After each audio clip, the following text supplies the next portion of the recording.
Hello everyone, I've had a brilliant idea. I've started something called Creative Clips, and they are little snippets of information that I'm sure will really interest you, ranging from materials that I use in my work, techniques that I use in my work, framing, canvases, materials, you name it. That's what I'll be filming for you, and they're all free to watch. And if you really enjoy the look of one of them, you know, a lot of them are used in my workshops, and that's why I thought I'd show you a little taster. And if you click on the link below, that will take you over to my Vimeo channel, where you can purchase a one-off workshop that you can keep for as long as you want. There's no monthly fees, there's no anything to join, there's no Patreon channel. It's just a one-off, very reasonable payment, and I'm sure you'll enjoy it. Hello everyone, today I'm doing a clip on pallets from my creative collection that I've put together. It's a really interesting one because I get so many messages and queries about where do you get your palette from. Oh, I've not seen one like that before. Well, you won't have, because I've customised it. So I thought I'd share how I did it, and you know, it's brilliant. I've been painting for over 40 years. And I love pallets. I've got loads of pallets. It's just like when someone collects owls or elephants or musical instruments or whatever you're into, you know. I absolutely love pallets. So I've got more or less every sort you can have. So over the years I've found different ways to use them and make them applicable to the way I work, and also that suits my way of working. So you'll see with this palette, it's got loads of what do you call these? Wells. That's it, wells. Okay, I forgot for a minute. In fact, there's 64, and you might think, gosh, you'll never need all those, you know, but I do, and I like it like that. So before I get on to how I customise this one, I'll just show you one or two others that I used to use a lot, but kind of gone off over the years. Mainly the plastic ones. If I've got something, it doesn't matter what it is, I want it to look nice and feel nice, and that makes me feel nice, you know. So cheap plastic ones like this, okay, if you're not bothered about palettes and wanting them to look and feel nice, and that work perfectly well, like this one does, these are a bargain, you know, only a few pound, less than £10 I think, on the internet, and they do a perfectly good job. Nothing wrong with them. I use them for years.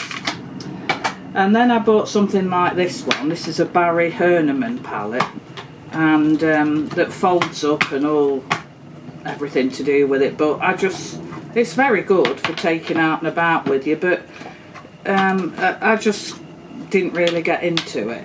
So that's another one that's kind of bit the dust. And then I thought, well, I need more wells, you know, I need more wells. So I bought this type of palette, which you can still get now. And I moved on to the aluminium palettes, which are, you know, nicer to look at and look a little bit more professional than the plastic ones. So these hold 2, 4, 6, 8, 4, 8, 30, about 30 in each palette. But I still couldn't get all my colours in. So what I did, I used two palettes. So I'd have the blues, greens and browns in there, yellows, golds, pinks and purples and reds in this one.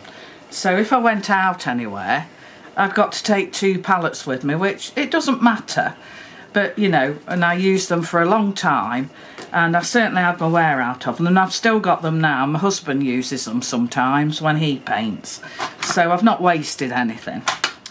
So they were good, and I used them for several years. And then I thought, oh, I went on to a bit bigger palette. Several of these put in different colours in. And I like them. I like the plain mixing area as well. But I went off colours that I'd put in, and then they get left, and you know, it's wasteful. So then I went on to Shin Han palettes.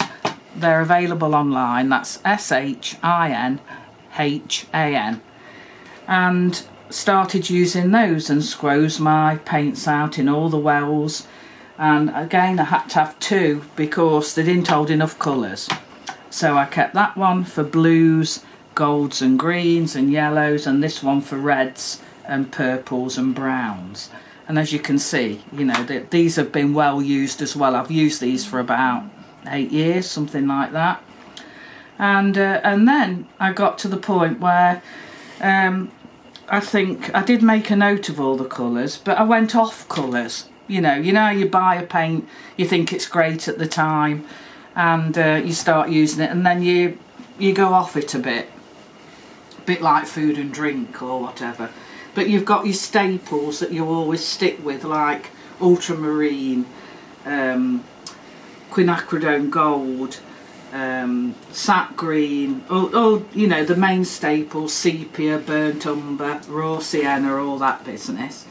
And but the others I kind of went off, you know, say this fluorescent pink here, I went off that. So then it's stuck in your palette and you don't use it anymore, and it gets a little bit grubby and doesn't look very nice. And I like things to look nice, I'm afraid. I'm a bit of a perfectionist. And also, what I do when I'm going out and around is I've got some of these lovely little metal palettes. Look how sweet they are.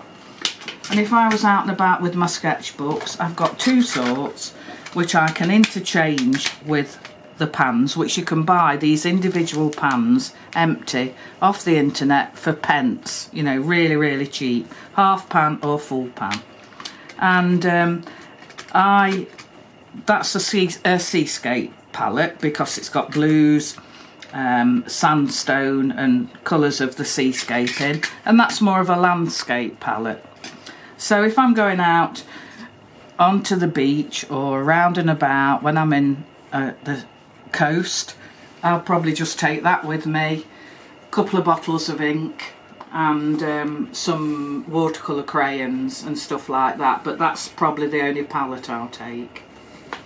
So they're really good, and they're also good when I'm teaching, not online but normal classes, which I don't do so many of now. If I give materials out, I'll give every student one of these and fill it with the colours that I'll be giving, and then they can have it on the desk and then they just hand it back at, when we finish. And then the next classes that come, I can just change all these for the colours that we need for the next classes. Found that really useful.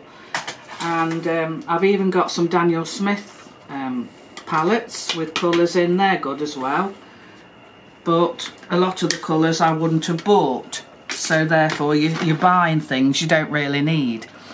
So with these I can fill them with the colours I know I'll need, whereas these, like, you know, half of them I probably wouldn't use. So I've got little colour charts for those, so I know exactly what they are, but they are handy. So that brings me back now to this palette that I've customised. Now this is a palette with 65 wells, and it's by Colour Around. It's an American spelling and it's off the internet, but I've searched and I can't see anymore. So but you can get them with just that row missing. So, you know, you can get 3 rows, so you can still get them. They're aluminium and they close up lovely, they don't leak, and there's a thumb hole if you want it. But what I've done with this one, which is entirely different to one of my other ones similar to this, the Shin Han one, rather than squeeze all the paint out into the wells and then I go off them, you know, and it's kind of wasted unless I scrape it out, and I can't be bothered with all that. I had a good idea of filling pans with the colours I do really like at the moment, and just like having these small ones, and then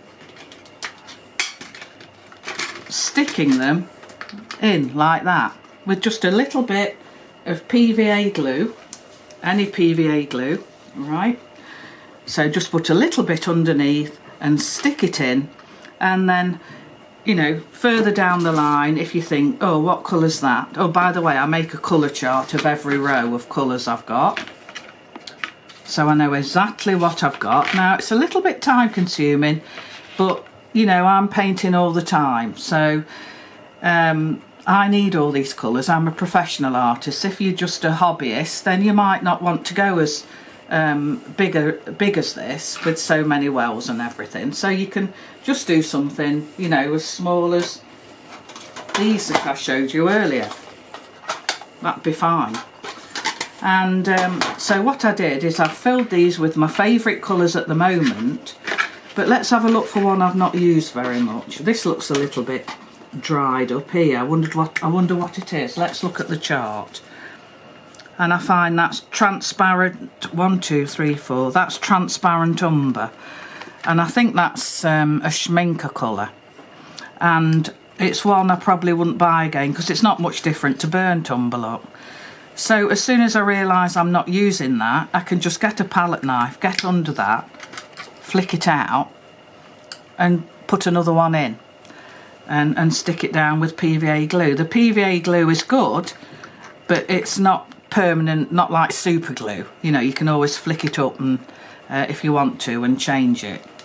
So then I'm not left with a, you know, using a palette with several colours in that I'm not really interested in. I'm only interested in the ones I keep replacing and that are my favourite at the time, and trying any new colours out, you know. So I thought that'd be a good tip for you to try. And I'm sure, well, I think it's a brilliant idea, to be honest, because you're not wasting anything, are you? You know, and I've got a box of these, all different colours. So if I go off one, like that transparent, I'll put it in there. I write on the side what colour it is with this permanent marker, and then if I decide to go back to it, I can do. But at least it's not just staying there in the palette, going dried up and sometimes mouldy. So I hope you've enjoyed that little explanation about palettes. I know it sounds a bit complicated, but I think it's a really good idea, and I think if you tried it, you'd really, you know, think that yourself as well. Unless you stick to the same colours all the time and use them all the time. I like changing, you know. Like I say, I've got the basics, and I like experimenting with other colours, and then I might keep those for a long while, or I might think, well, I'm not really bothered about that, and then I can get rid of it. So why don't you subscribe to my YouTube channel, which is completely free, and then any more clips I do on these creative ideas, it could be painting, could be anything, you'll be notified. Will you follow me on Facebook and Instagram? And you'll probably see lots of things on there. I do little videos of painting and stuff on there that might interest you, and anything else that comes up. And also there's my website, janebetteridge.com, where latest news and everything is on there too. By the way, my Facebook page is Jane Betteridge Art. And why don't you click on the link below, which will take you to my Vimeo channel, where I do online workshops, and you can have a look if anything takes your fancy, you know, just browse through them. And you can follow me on there as well, and then you'll be notified about any new Vimeo workshops I put on there. So I hope you've enjoyed it, and thanks for watching.